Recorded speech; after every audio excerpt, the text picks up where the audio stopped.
the CBS culling.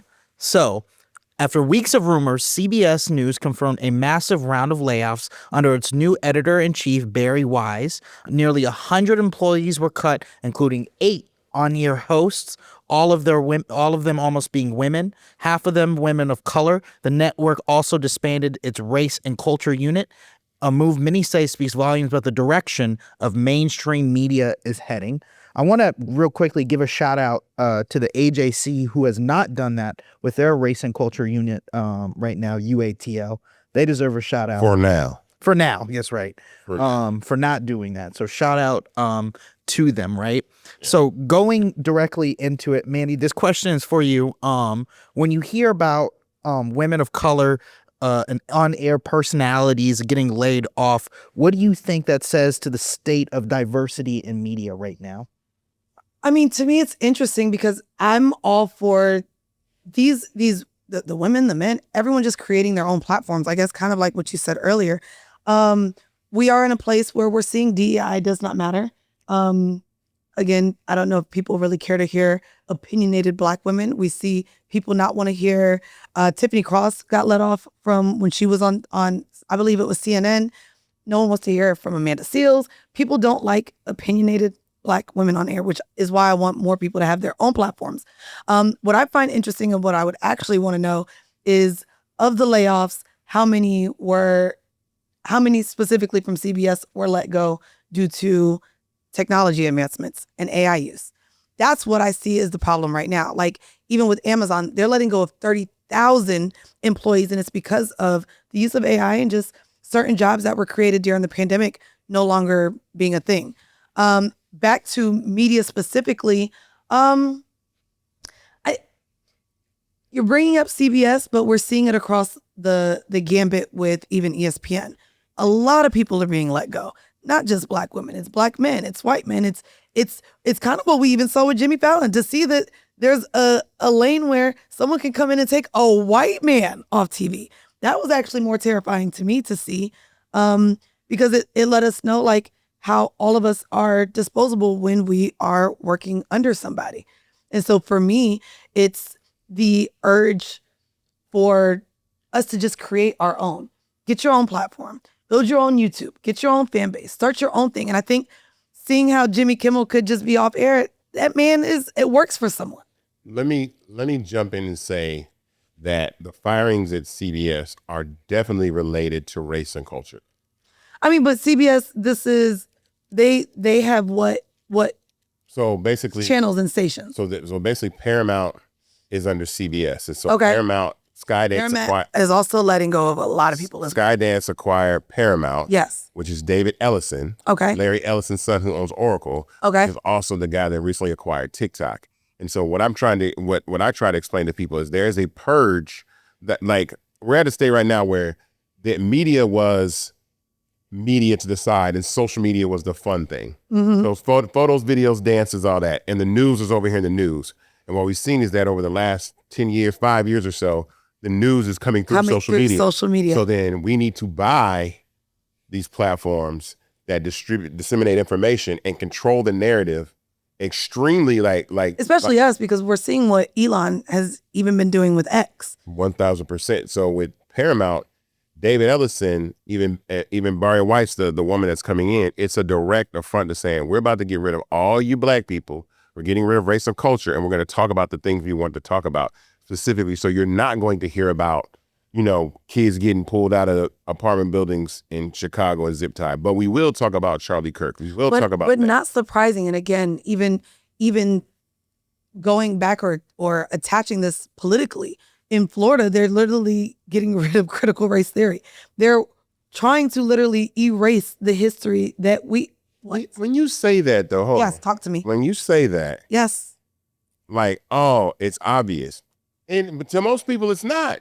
Well, you know why? Because the same way somehow they convinced people that Project 2025 was just a bullshit piece of documents that came out the Reddit threads, and now we're literally seeing those be applied. It's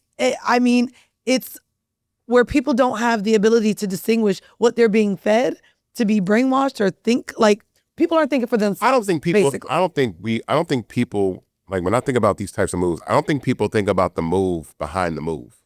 Agreed. So Agreed. it's like I posted my World Star clip this weekend where like people didn't know that a white company owns World Star Hip Hop called Media Lab AI, and so the point is that there's a white dude that owns the #1 hip hop website, cultural website on earth that dictates what black people primarily see about themselves and what white people see about black people. And when they have posts going up there saying black woman sends $2,000 birthday gift back because she knows her worth.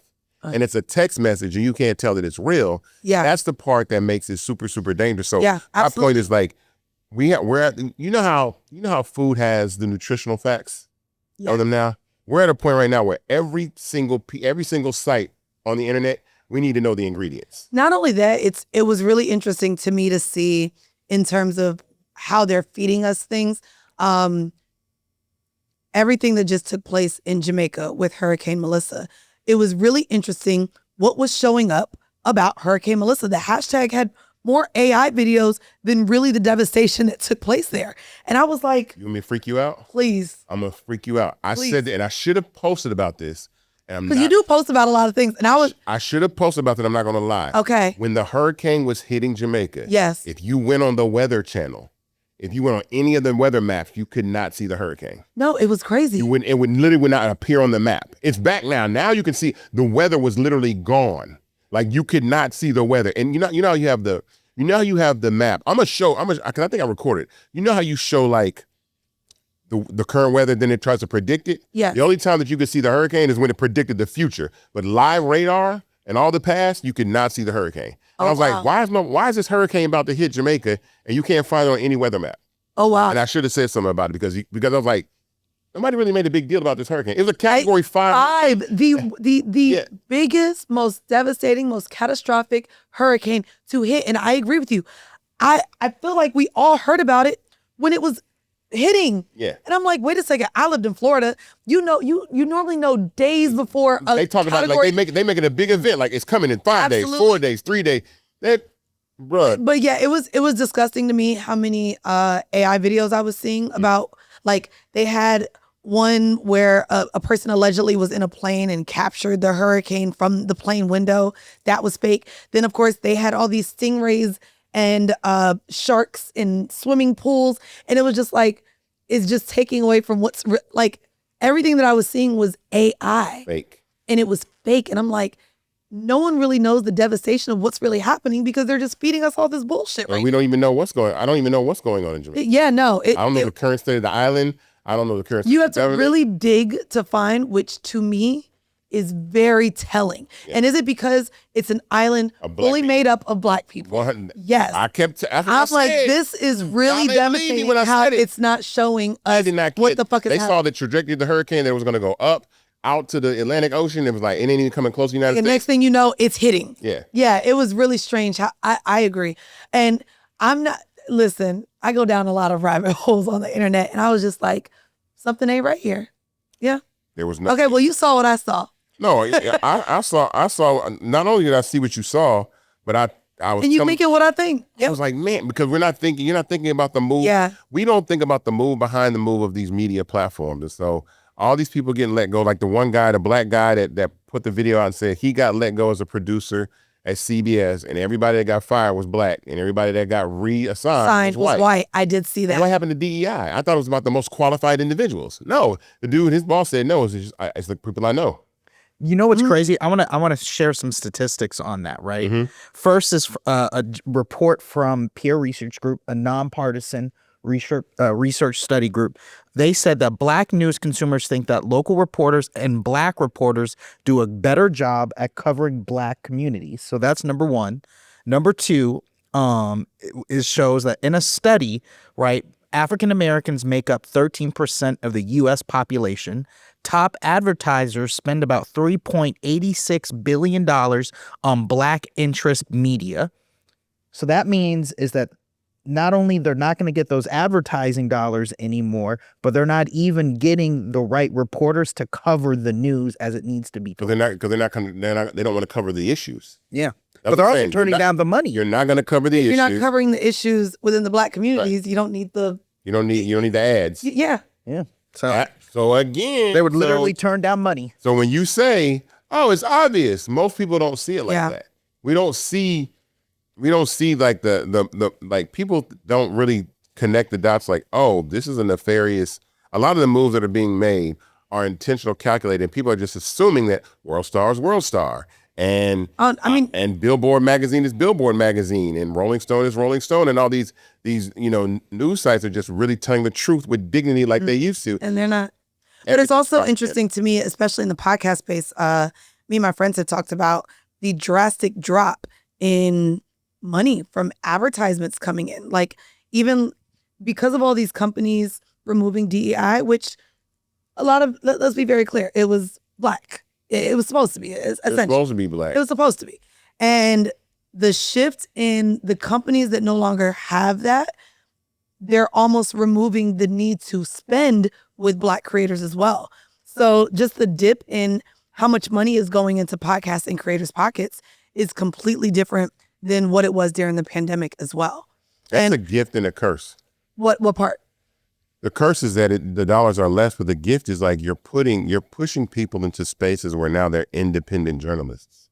You are definitely like, you are free to do what you want, talk about what you want with particular platforms, and make as much money as you possibly can, because you're still going to have to advertise to people. So if you're doing something as independent as, let's say, what Joe does with his podcast, I call him like I think Roland Martin and Joe, like those are the truly independent people in the podcast space. Like Van's podcast is owned by Spotify and the Simmons Network. What about Don Lemon and Joanne Reed?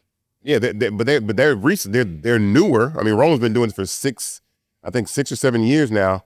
He's been independent. He started Black Star Network. So he's the kind of the pioneer. He was the first person to jump ship and say, like, I'm going to YouTube. And he's seen I'm glad that people are actually looking to him now. Like now, Roland's kind of getting the respect now that he's deserved for a while, because now the medium is shifted where people are saying, well, YouTube is the new television and not necessarily legacy media. And now he's been over there waiting, kind of like what I'm doing. We building Fanbase and waiting for the other shoe to drop, and it's going to drop. And then when they do, everybody's going to be like, oh, and it's like, but the people that know about Fanbase have been here and will continue to use the platform. But, race and culture, out the door.